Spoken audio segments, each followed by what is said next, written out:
Welcome to the December 2024 edition of Corporate Reporting Insights.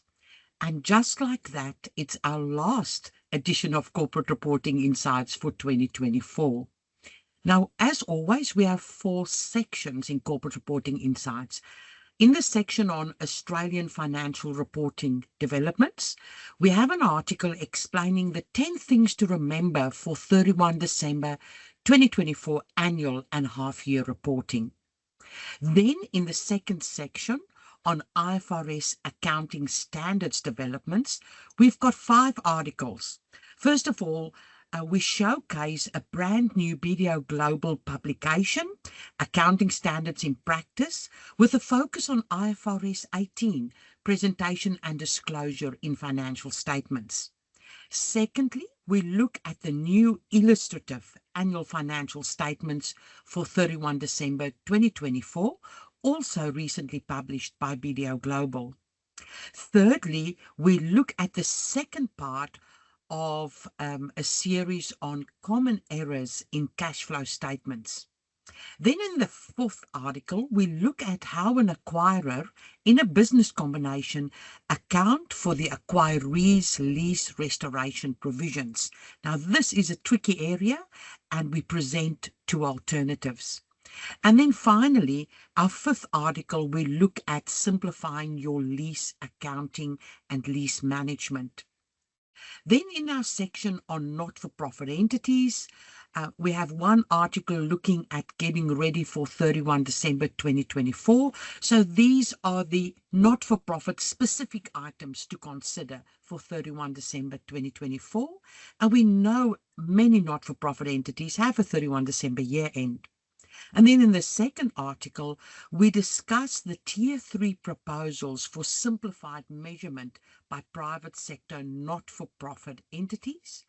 Then in our section on sustainability, and as you know, sustainability has been really fast developing during 2024. And therefore, as always, in the sustainability section, a large number of articles, this time 6. Number 1, we look at 2024 ESG trends, so key global and Australian reporting developments.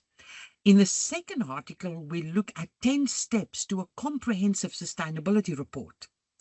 Very interesting. In the 3rd article, we look at the International Public Sector Accounting Standards Board release of a draft standard for climate-related disclosures in the public sector. Then in the 4th article, ASIC seeks feedback on proposed regulatory guidance for sustainability reporting. In the 5th article, we discuss setting climate-related targets. And our final article in the sustainability section, we look at the UN Environment Programme 2024 Emissions Gap Report. The title of the report is No More Hot Air, Please.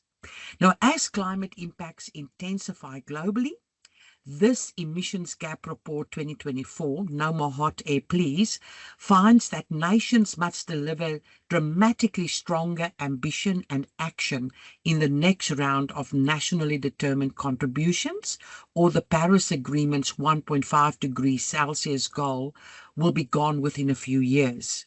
Now, this report is the 15th edition in a series that brings together many of the world's top climate scientists to look at future trends in greenhouse gas emissions and provide potential solutions to the challenge of global warming.